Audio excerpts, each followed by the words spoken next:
السلام عليكم ورحمة الله وبركاته. الحمد لله رب العالمين والصلاة والسلام على رسوله الكريم وعلى آله وصحبه وبعد. Baada ya kumhimidi Allah subhanahu wa ta'ala na kumtakia rehma na amani mtume wetu Muhammad sallallahu alayhi wasallam, mushahidin alkiram, ahbaba rasulillah, watazamaji wetu wapendwa, vipenzi vya mtume Muhammad sallallahu alayhi wasallam, tukiwa katika kikao chetu ambacho tunazungumzia tafsil ya shurut za takmili la ilaha illa Allah, maelezo kwa undani yanayotuelekeza katika kuzifahamu sharti saba za la ilaha illa Allah. La ilaha illa Allah ili iwe kamili pale kwenye moyo wa Muislam na iwe kamili katika maisha ya kila leo, katika maisha ya Muislam, la ilaha illa Allah ina sharti saba lazima zitimie. Sharti hizi tukazitaja kwenye kikao cha kwanza kwa ijmal, kisha tukaja kwenye kikao cha pili tukaanza kutoa tafsiri katika sharti ya kwanza, ya pili na ya tatu.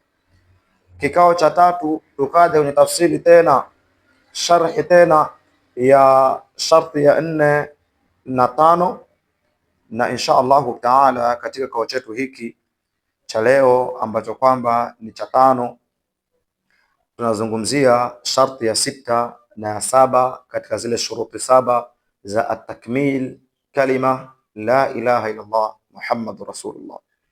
Namna gani kalima hii inakamilika, inakuwa imara na ikawa ni kalima ambayo tanfa'u qailaha, inaleta manfaa kwa yule atakayetamka ama msemaji wake yauma yub'athun, si kwamba ataenda kufuliwa. Ni kalima ipi, ni shahada ipi ambayo kwamba italeta tija kwa yule aliyoitamka siku ya Kiyama mbele ya Allah subhanahu wa ta'ala? Kwa sababu Mwenyezi Mungu anatuambia katika Qur'an, yauma la yanfa'u malun wala banun illa man ata Allah biqalbin salim. Itakuja siku, ewe Muislam, ewe mtazamaji, ewe mfuatiliaji wa channel hii ya Kauthar TV 24 hours, kuna siku itakuja ambayo siku hiyo haifaidishi mali wala watoto. Huwezi kutoa fidia ya watoto wala kutoa fidia ya mali yako ili ukaokoka na adhabu ya Allah subhanahu wa ta'ala, illa man ata Allah biqalbi salim, isipokuwa yule ambaye kwamba atafika mbele ya Mwenyezi Mungu subhanahu wa ta'ala kwa moyo msafi, moyo uliosalimika, moyo ambao kwamba umeepukana na maradhi ya ukafiri na maradhi ya ushirikina na maradhi ya unafiki. Bimaana kalima yake aliyotamka ikawa ni kalima salama ambayo kwamba imezingatia shuruti zote 7. Nafikiri tukataja katika sharti hizo, tukasema ya kwanza ilikuwa ni elimu, ya pili ikawa ni yaqini, ya tatu ikawa ni kukubali alqabul, ya tatu ikawa ni alinqiyadi kufuata, ya 4 ikawa ni ikhlas, ya tatu ilikuwa ni alqabul, ya 4 ikawa ni alinqiyad, ya 5 ikawa ni alikhlas, ya 6 ikawa ni as-sidqu, ya 7 ikawa ni almahabba, mapenzi ya kuupenda Uislamu, mapenzi ya kuipenda ibada ya swala, mapenzi ya kuwapenda waja wema, mapenzi ya kumpenda Mtume alayhi salatu wasalam. Kwa hiyo almahabba ni katika sharti ya kutimia kwa la ilaha illa Allah. Leo insha Allahu taala tunakuja katika sharhi ya sharti ya 6 na 7. Kwa hiyo sharti ya 6 ambao kwamba bado hatujaigusia ilikuwa ni ikhlas. Al-ikhlasu wa huwa tasfiyatul amal, nako ni kusafisha matendo. Ikhlas ni kusafisha ibada zikawa safi, kama ni kuchinja, kama ni swala, kama ni saum, kama ni sadaka na zaka, kama ni hija, ibada zote an yakuna safia annaqiya ikhlasan lillahi ta'ala, ziwe ni ibada safi ambazo kwamba ibada hizo zimetekelezwa kwa kusudio la Allah subhanahu wa ta'ala peke yake, sio ibada kwa sababu uongezewe mshahara kazini. Leo kuna mtu anaswali ili bosi ampende, ili aongezewe mshahara au apandishwe cheo. Leo kuna mtu anatoa ili watu waseme kwamba yule bwana ni mtoaji mashallah. Leo kuna mtu anasali ili watu wamsifie kwamba yeye ni 5 salawati. Leo kuna mtu anafunga ili aonekane kwamba yeye ni mfungaji sana na mfano wake. Kwa hiyo an yakuna al-amala khalisan naqiyan safiyan, naqiyan yani iwe safi, min jamii shawaib shirk, kutokamana na vitengo vyote vya ushirikina, bi an la yaqsud biqawliha tam'an min matami'i dunya, asikusudie chochote katika matendo yake ya maneno, Qur'ani yake anayosoma, adhkari zake anazoleta, mawaidha yake anayotoa, darsa zake, nasaha zake, juhudi yake ya dini, asitarajie tamaa yoyote katika vitu vya kidunia, wala riaan wala sum'a, wala katika ibada zake zisiwe na kujiona wala kutaka kusikika. Watu waseme mashallah, jamaa anaongea vibaya sana, anatupa cheche kweli kweli bwana, mawaidha yake bwana, na ikawa na wewe unaongelewa hivyo, kifua chako kinafunguka kabisa furaha, kwa sababu watu wanakusifia. Lakini inatakiwa unaposikia sifa hizo umuombe Allah subhanahu wa ta'ala, Allahumma la tuakhidhni bima yaqulun, ewe Mwenyezi Mungu usinichukulie kwa yale ambayo kwamba watu wanasema.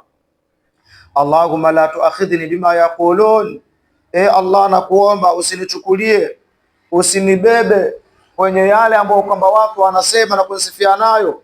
Waghfir li ma la ya'lamun, Mwenyezi Mungu nakuomba msamaha wako, nisamehe kwa yote ambayo kwamba hawajui hawa watu.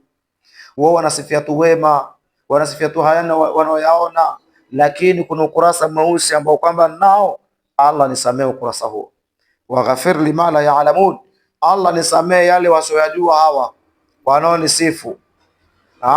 Kwa hiyo ibada iwe ni ikhlas, inatekelezwa kwa ajili ya Allah subhanahu wa ta'ala, pasiwe na kujiona ndani yake wala kujisikia kwamba watu wakuone, watu wakusikie. Lima fi alhadithi sahihi min hadith Uthman qala. Kwa nini tunazungumza haya? Tunazingatia hadithi ya Uthman radhiyallahu anhu aliposema kwamba Mtume asema, fa inna Allah harrama ala an-nar man qala la ilaha illa Allah, Mwenyezi Mungu ameuharamishia moto kwa kila aliyetamka la ilaha illa Allah, yabtaghi bidhalika wajha Allah, lakini la ilaha illa Allah ambayo anatafutia radhi za Allah. Sio wewe umesilimu kwa sababu ya mke, sio wewe umesilimu kwa sababu ya mume, sio wewe uliosilimu kwa sababu upate cheo kazini, sio umesilimu kwa sababu ya misaada inayokuja kila wakati labda kwa Waislamu. Iwe mtu ametamka kalima la ilaha illa Allah, kusudio kubwa, yabtaghi bidhalika wajha Allah, kusudio lake ni kwamba anatafuta radhi za Mwenyezi Mungu subhanahu wa ta'ala, kwa sababu ile ofisi ile. Naam, afwan kwa hitilafu za mitambo wakati wa recording yetu, tunarudi tena. Tunasema kwamba ile ofisi ambao kwamba wewe umeajiriwa, kwa hiyo ukapata kuslimu kwa sababu upate cheo pale ofisini, unaweza kufutwa kazi. Je, utaendelea na Uislamu wako au utaacha? Yule mume aliyekwenda kukuoa kwa sababu yeye ni Muislamu, ukaona usilimu, inaweza kutokea mgogoro wa ndoa, talaka ikapita. Je, utatoka kwenye Uislamu wako? Yule mume au yule mke ulikwenda kumwoa kwa sababu yeye ni Muislamu kasilimu, je, ikitokea mvurugano mkaachana, utaiacha dini yako? Kwa hiyo anatakiwa mtu akishashika Uislamu iwe ni kwa ajili ya Allah Subhanahu wa Ta'ala peke yake, kwa sababu Mwenyezi Mungu ameharamisha moto kwa kila aliyetamka la ilaha illa Allah. Lakini la ilaha illa Allah ambayo yabtaghi bidhalika wajhu Allah au wajha Allah, akawa mtu anatafuta kwa la ilaha illa Allah yake hiyo radhi za Allah Subhanahu wa Ta'ala. Hadithi kaitoa Sheikhan bimaana Bukhari na Muslim. Sharti ya 7 ambayo leo tunakamilisha mkao wetu huu wa silsila ya shuruti takmili la ilaha illa Allah, almahabbatu lihadhihi alkalima, kuipenda kalma ya la ilaha illa Allah, bimaana kuupenda Uislamu wako. Uislamu unatakiwa uupende, ndio pale utakapotekeleza mambo kwa ajili ya Allah Subhanahu wa Ta'ala. Ikitangaza sadaka unatoa kwa sababu dini unaipenda. Ukiona msikitini hakuna balbu, unachukua balbu unadunga kwa sababu Uislamu unaopenda. Ukiona token unapiga oni pale ndui ya msikitini, unachukua 100 yako 200 yako unajaza token ya msikiti kwa sababu hiyo dini umeipenda. Almahabbatu lihadhihi alkalima, kuipenda kalma hii ya la ilaha illa Allah, walima tadullu alayhi, na yale yote ambayo kwamba yanafundishwa na hiyo kalma, yale yote yaliyokuja kwenye hiyo kalma. Kwa hivyo hata wale wanawake ambao wanachukia jambo la taaddudu zawjat, kuongeza wake, wale wanawake wanaochukia na kuomba talaka baada ya kuongezewa mke, kwamba anaomba talaka, lakini makosa makubwa ya kwamba yeye talaka kwamba mume ameoa mke wa pili. Kadhia kama hii ni kadhia hatari sana, na wengine kufikia pahali wakatamka sasa mimi nachukia. Chukia sana, lakini ulikuwa unatakiwa upende kila jambo ambalo kwamba limefundishwa na Uislamu wako, kama kweli wewe ni Muislamu wa kweli, na uwe na subra, kwa sababu hakuna ibada nyepesi. Nikaha, ndoa, maisha ya mke na mume kwenye ndoa ni maisha ya ibada. Ndio maana katika nusu ya dini, man tazawaja faqad hafidha shatra dinihi, tunasema yule atakayeoa ama akaolewa amelinda, amehifadhi nusu ya dini yake. Sasa nusu ya dini nzima, pati hiyo iko kwenye ground ya ndoa. Leo mwanamke anarudi nyumbani kwao, anaomba talaka, anasafiri Qatar, Saudia, Oman, popote Bahrain, eti kwa sababu ameongezewa mke. Cha ajabu ni kwa baada ya kutoroka ndoa yake ya kwanza, anakwenda nakokwenda, akirudi anaolewa tena mke wa pili, ama anakuwa mke wa 3 ama mke wa 4. Kwa sababu hata niwaambieni dada zangu, hakuna mume wa mke mmoja, labda Taira. Hakuna mume wa mke mmoja, hakuna mume wa mke mmoja, labda upate mume Taira. Mume wako kama na mke mmoja na anasema ametosheka, huyo ni Taira. Si mnanielewa? Mume Taira, mume bwege, mume asiyejielewa. Lakini hakuna sifa ya mwanamume mkamilifu akabaki na mke mmoja, hakuna. Na kama yupo basi ni Taira. Sijui unaelewa? Yani sijui tumelugha gani ambayo itakuwa nyepesi mwifahamu. Ni mwenda wazimu yani. Mwanamume mwenda wazimu ndio mwanamume asiyependa wanawake. Mtume anasema hubbiba ilayya min dunyakum, hubbiba ilayya fi dunyakum, mimi vitu ninavyopendezeshewa ambavyo navipenda kwenye dunia yenu, an-nisa'u wa tibu. Mtume anasema mimi napenda wanawake na manukato. Awe nani usipenda wanawake? Ama una majini shekhi? Una majini? Kwa mwanamume asiyependa wanawake, huyu ana hatari sana. Mwanamume wa Kiislamu au mwanamume mkamilifu, awe ni Muislamu ama si Muislamu, Muislamu atafuata sheria ya dini, ataoa akioa. Mwanamume mwingine ambaye kwamba yeye amevunja mipaka, yeye atafanya anachokitaka. Anahesabiwa na mke mmoja nyumbani wa family inayojulikana familia yake, lakini kwenye mtaa, kwenye ground ana wanawake hata 100. Sasa Mtume atuambia hubbiba ilayya min dunyakum, vitu ambavyo mimi nimependezeshewa, ni furaha yangu katika dunia hii yenu. Annisau, ni wanawake, watibu, na manukato. Wanaume pulizeni manukato bana, pulizeni perfume. Na vile vile mshughulikie watoto wa kike, muwaoe kisawasawa. Uweni, ukiwa dada wa mwenzako, dada yako ataolewa. Ukiwa shangazi wa ndugu yako Muislamu, shangazi yako ataolewa. Ukiwa mama wa ndugu yako Muislamu aliyekuwa mjane ama aliyeatwa, nawe wako aliyeatwa ama kwa mjane ataolewa. Hapo inakuwa ngoma draw. Wewe unakaa na mke mmoja kama vile msaafu. Hiyo ni hatari. Hata msaafu, mtu leo anasoma msaafu kisha ashika msaafu mwingine, unapata ladha ya Qur'an. Uona kana mke mmoja mpaka na kama shati bwana. So hivyo, bali tutatakiwa tutimize sunna na tufanye uadilifu. Ukibwaga 300 ni 300, ukibwaga 400 ni 400, ukibwaga 1000 ni 1000, kufanya ration ni ration. Tuwe na uadilifu katika qisma. Kwa hiyo almahabbatu la hadhi kalima, anatakiwa Muislamu awe na upendo na mapenzi ya juu ya Uislamu wake, na kila ambacho kwamba kimekuja ndani ya Uislamu wake akipende. Wale ahliha, na watu wake wale wanaotumikia Uislamu, tuwapende maduat, tuwapende maimamu, tuwapende walimu wetu wa madrasa, tuwapende khutaba, tuwapende watu wa tablighi ambao wanaeneza risala ya Allah subhanahu wa ta'ala. Mwenyezi Mungu anawasifu alladhina yuballighuna risalati llah wa yakhshawnahu wa la yakhshawna ahadan illa Allah wa kafa billahi hasiba. Mwenyezi Mungu anawapenda watu wa da'wa wanaofikisha risala ya Allah subhanahu wa ta'ala. Na risala haimaanishi wewe usome kufika thanawi, usome kufika jame, ukwende magisteri, sijui ukwende wapi, ukawe mufti ama ukawe shekhe mkubwa au ukawe daktari. Hapana, aya yako moja, balighu anni walau aya moja ulikwenda kuinukuu vizuri, ukifahamu vizuri, ifikishe.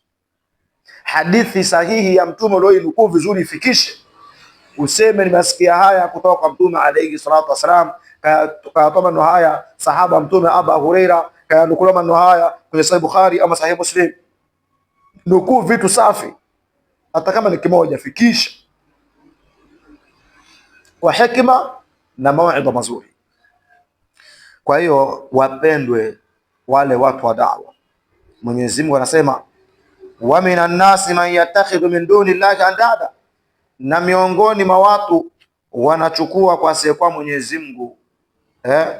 Wa minan nasi man yattakhidhu min duni llahi andada, na miongoni mwa watu wanachukua kwa asiyekuwa Allah Mungu. Yuhibbunahum ka hubbillah, wanawapenda kama anavyofaa kupendwa Mwenyezi Mungu subhanahu wa ta'ala. Inapatikana leo mtu anapenda mpira na wachezaji wake na anapata uchungu na maumivu, ambapo mauchungu hao na maumivu hayo na mapenzi hayo yalikuwa yaegemeza kwenye dini ya Allah subhanahu wa ta'ala.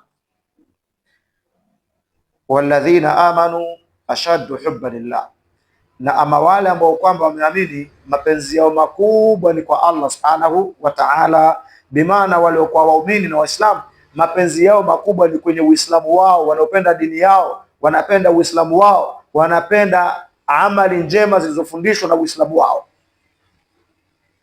Fa ahlu la ilaha illa Allah, ama wale watu wa la ilaha illa Allah, watu waliotamka la ilaha illa Allah, yuhibbuna Allah hubban khalisa, wanampenda Mwenyezi Mungu tena mapenzi matakatifu, mapenzi masafi ya kweli.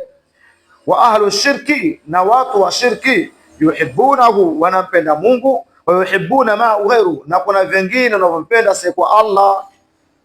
Wa hadha yunafi kamali la ilaha illa Allah, na jambo hili la kupenda Mwenyezi Mungu na vitu vingine linavunja ukamilifu wa la ilaha illa Allah. Ewe mtazamaji wetu mpendwa, subscribe katika channel hii, share, like.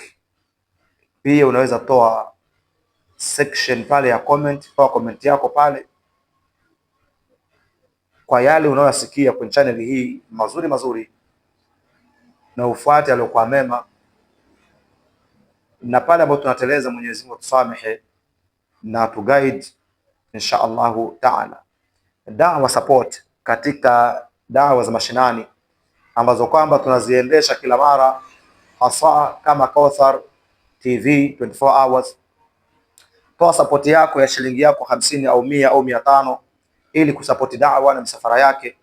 Tarehe 10 mwezi wa 7 insha Allah taala, kama tuko wazima, tutakuwa maeneo ya Kinango mbele, sehemu ambayo kwamba inaitwa Vinyunduni. Kuna maandalizi ya msafara. Kama una sadaka yako ya kanzu, una sadaka yako ya kofia, una sadaka yako ya t-shirt, una sadaka yako ya kikoi au jalbab au juzuu na Qur'ani, juzuu za Baghdadiya, juzuu amma na ahsanul qawaid na misahafu, wasiliana nami kupitia nambari ya simu hiyo unaoiona hapo. Ufika ofisini kwangu ama nije pale ulipo nije nichukue. Kama ni sadaka yako ya kusapoti da'wa kwa shilingi yako, pay bill iko hapo. Tuma sadaka yako, insha Allah taala ajri yako utaipata mbele ya Allah subhanahu wa ta'ala ikiwa kamili kabisa. Wa akhiru da'wana alhamdulillah rabbil alamin.